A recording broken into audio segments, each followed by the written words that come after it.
Alrighty, and welcome to City Business. We have another, session that has happened last night, and because of the good graces of Michael Halley coming in to share what's up with going down at City Hall. We also have Jason Strong in the house, always happy to see him. Fairfield Media Center, going out on the pixels and all that. We just do the audios. But good to have you with us, Michael. Let's get straight to the news, the session at hand. How's everything, and how are you doing? I'm good. Glad to be here. Good to see you. Good to see you. All right. This informal review of our September 25th, 2017 regular city council meeting. We got things started with the swearing in of a new patrol officer, new police officer, Robert Barker. And after he was sworn in, we had him come to the microphone and talk a little bit about himself. He's a young 19-year-old gentleman from Van Buren County, so south of here. Yeah. And he's currently enrolled in Police Academy and is studying at Indian Hills Community College, studying police work as a degree as well. So glad to have him aboard. Hopefully he'll be here for a very long time, but he was very grateful and very happy to get the job. So welcome, Robert. And he's doing school and working full-time. So yeah, somehow making that all work. Wow. I'm imagining that program is not a full 4-year program. Right. Something that maybe he's and finishing maybe it's up. Evenings and so on. Yeah, so work that out. Cool. All right. In our consent agenda, it's pretty straightforward. I will mention license for outdoor service at Amore Mio. So Amore Mio will be the latest downtown restaurant to have outdoor dining that is enclosed, so that they're still almost there. If you look at it, and it looks beautiful. It's very, very, very nice. Took a little back and forth with the city to get the design right so that everything is good. But if they get approved, then they will be allowed to serve customers alcohol in that enclosed area. And that's nice. What this request is for, is to expand their liquor license, as it's called, to include that outdoor service. Yeah. So they'll join Cafe Paradiso and Shokai as having that capability. Kind of a little bit of Berlin or Paris right there. That's right. It's nice. It is very nice. Yeah, it's pretty cool. All right. So within our resolutions and action items, we just had a tax abatement for a property in town. So it's always nice to see people spending the money to rehabilitate or renovate their properties. And then we had 2 items regarding support for a potential upgrade or renovation of the Broadway building, or as some call it, the Loudon building. So it's at the end of Broadway by what used to be the railroad tracks over there. The support isn't anything we're doing special for them. It's just a letter that states that we support the project, and then we include our typical tax abatement that we would do for anyone, like we did for the property I just mentioned before. So we're not giving them any special treatment, but we are officially having a letter of support from our city engineer saying we support this project, we need housing. And what does the project entail? Some upgrades or what? Yeah, so they want to upgrade the inside of all the apartments to make it nicer than it is, upgrade. But a lot of times in this economic market, it's difficult for private investors to see a return on investment for this kind of work. And so they really look for state credits or any sort of incentive from local entities. Yeah. So that's what they're going for. Well, I had a friend who used to live there, and so it's just, it's been quite a while. And of course, Cafe P used to be there, and in the restaurant that was there for a long time. So interesting. So FMC was over there. Yeah, that's right.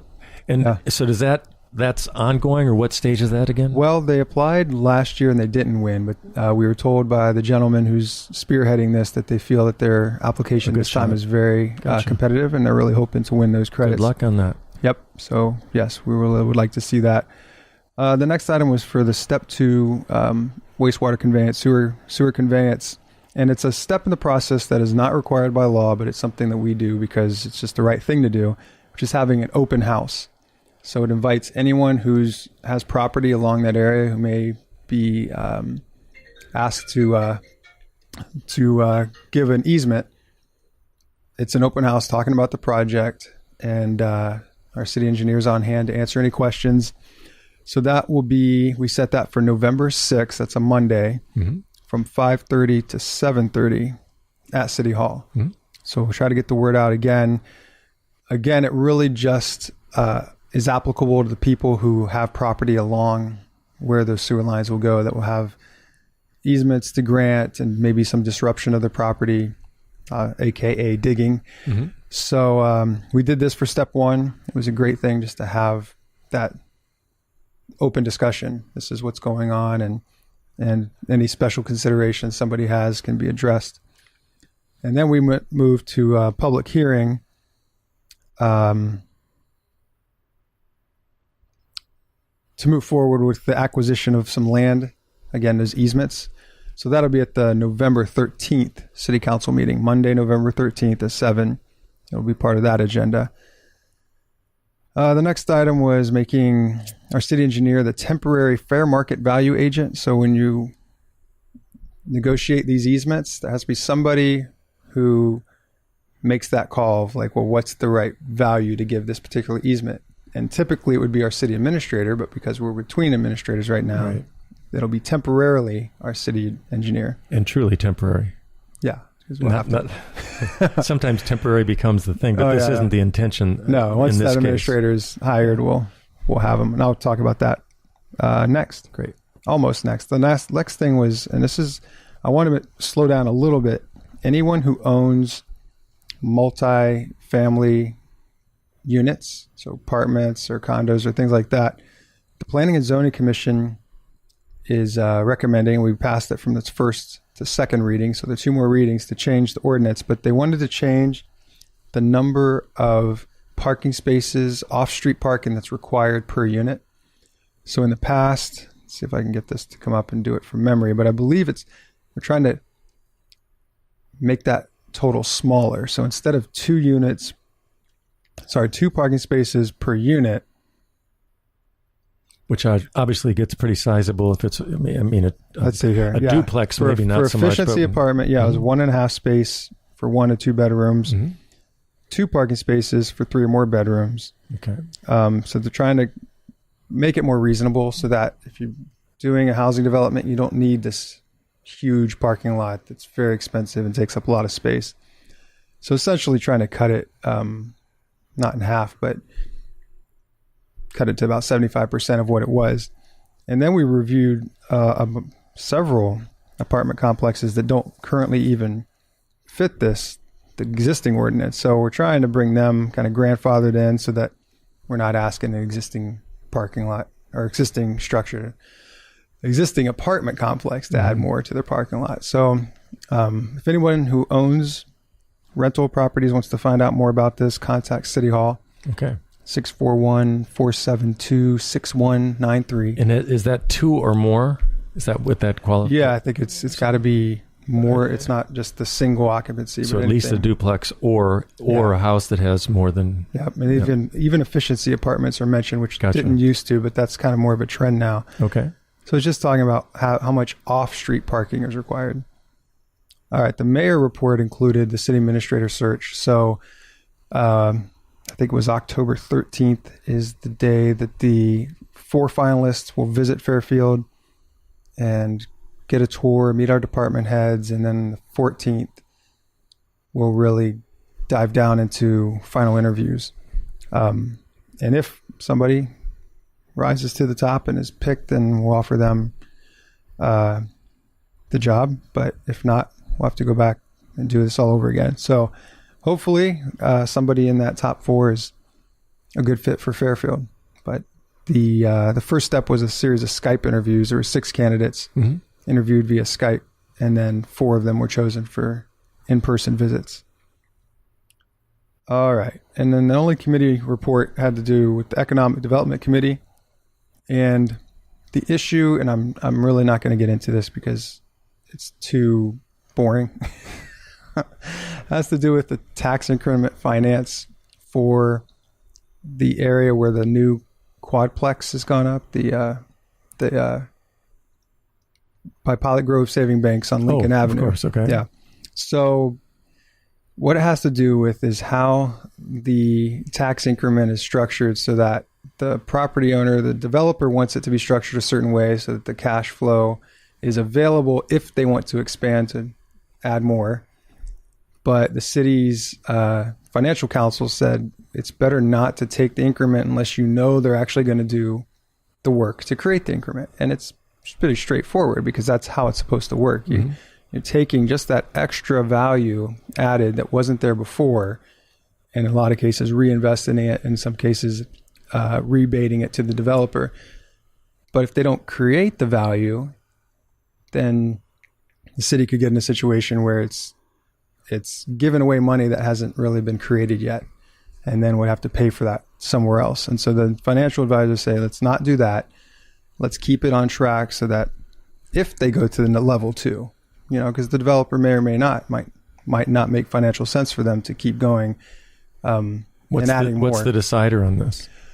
How much interest there is in the first phase. I see. So if they really feel like, okay, these sold quickly, there's a lot of interest out there, they'll build more. Gotcha. And if they take longer to sell, then maybe not. So those are just the kind of separate interests. You get the private interest of a developer and you got the public interest of the city. And we're trying to find a happy medium. That's it in a nutshell. Our city attorney took a lot longer to explain it. No, but I mean, I get the nuance. I mean, the thing is, do we get it? Can we count on it?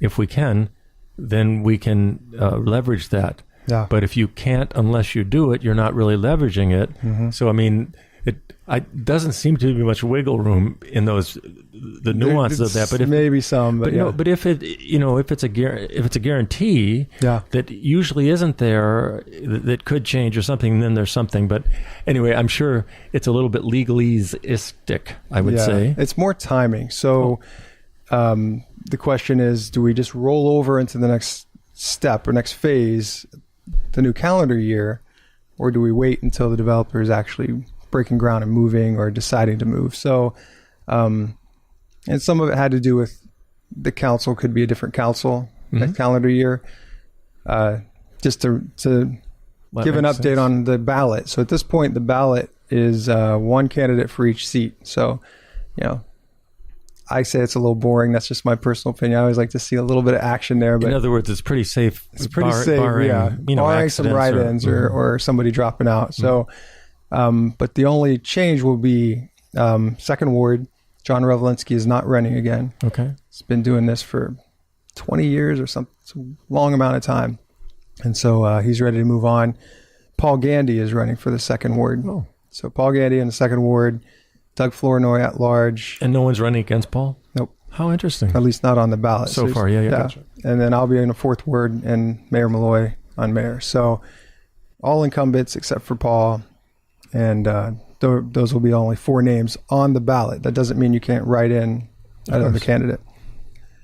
All right, last thing. And you said the mayor is running again? Yep. Okay. He did decide to run again. Gotcha. For another term. So police department, they set trick-or-treat night. Every year, it's always like, will they do it on trick or treat? Might be my favorite. This and 4th of July are my 2 favorite events of the year. Right. But here we go. So it's Tuesday, October 31st. So it's actually on Halloween again. It's such a victory for the true. This is Thriller. Where's Halloween, the music? Yeah. I don't hear the music. Maybe we can have it in post-production. I don't know. Maybe there are copyrights. We're not sure. No pressure. Yeah. All right. So Tuesday, October 31st, 5:30 to 8 p.m. I'll be darned. So watch out for all those little ghouls and goblins. We'll remind people as it gets closer. And that's a Tuesday? That's a Tuesday. That is amazing. All right. So here's the thing. If Halloween falls on a Friday and it's, say, a local football game night, sometimes that's a reason not to do it on Friday, on Halloween. Yeah. So it just really depends each year what day it falls on. Also, some people prefer it not to be on a Wednesday because some people like to go to church on Wednesday evening. So it fell on a Tuesday and there were no conflicts. So there you have it.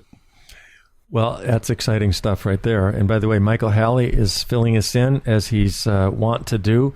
After each City Hall session, we get back to you here at KRUU. Tuesday, the next lunchtime, 12:30. Thursday, dinner time, 6:30 p.m. And the following Monday morning, 6:30 a.m. If you want to keep up to snuff and or whatever the metaphor is that makes sense, I'll let you fill in the blanks.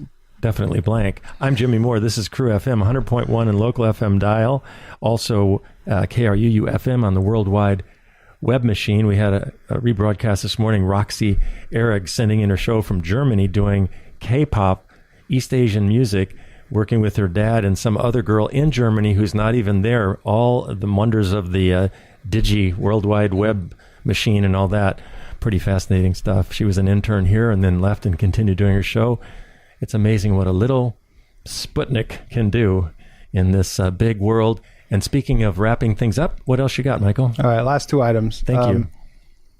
As part of the wayfinding program, the city and the CVB hired a group of architects, mostly from the Des Moines area, to come to town and look at how to make it easier for people to find what they're looking for. And we thought maybe they'd focus on signage, but they really were much more comprehensive than that.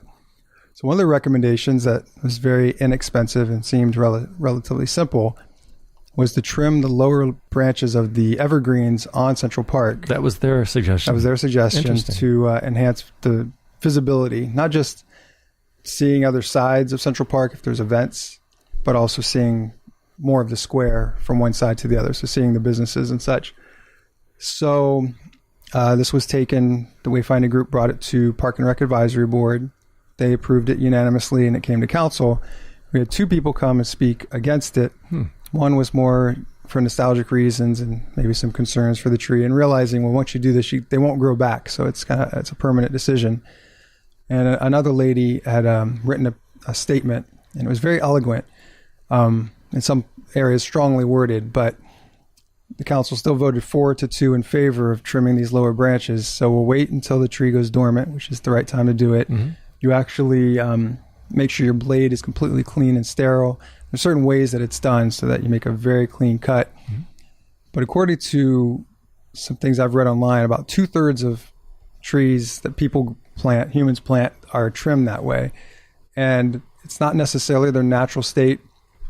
But I talked to an arborist about this yesterday. A lot of our urban trees kind of get picked on in this way. You know, we had to cut some lower limbs off of some of those trees in the nodes downtown mm-hmm. to increase the visibility for traffic. Yeah. So they get the short end of the stick. It's like poodles. It's like, well, yeah, you got to keep them hair short. Well, I mean, they can be long-haired poodles too, but then it's a different. But anyway, So it is what it is. And I don't mean to be trite about it, but it will. It's an interesting. I think you point out 2/3 are like that in most cities, right? Yeah, just around the country. Yeah, it's very common. Just easier to mow under for a lot of. That's, I think, probably the main reason. But for this, it's just to increase that visibility. And you got to think the right tree in the right place. And there's been actually some questions by the park department itself if evergreens are right for Central Park, because they don't really provide any shade. They do block the view. Mm-hmm. So maybe when those trees have passed and lived to the ripe old age, we'll plant some shade trees in there and smaller trunks and a larger canopy. So we'll see. Last thing, project update by City Engineer Melanie Carlson. Okay. The one that she talked about that was the most interesting is that Walton Lake has been lowered in order to fix the spillway. So there's a spillway where if it gets too high, and it was just crumbling. So city crews are actually doing that. And she talked about how much concrete work the city crews have done this spring and summer. And they did alleys downtown. They did a new entrance to Chautauqua Park. So what they did was they bought this scree that allows them to make a nice smooth road. And now they're just going like gangbusters and saving the city money because they can do it less expensively than if we hire contractors. So city crews are doing this work at the Walton Spillway. However, the city lowered the water level to a certain point so that they could do the repair work. But lack of rain and hot days, the water is lowered further.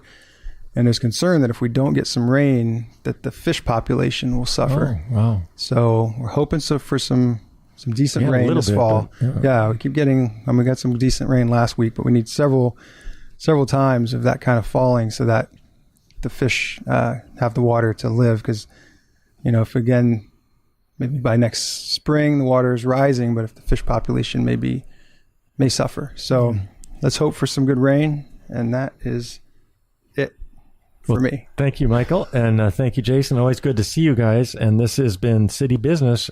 We do it after each session, and KRUU-FM, FMC, and BMW. No, I don't know. I'm going off. I got nothing.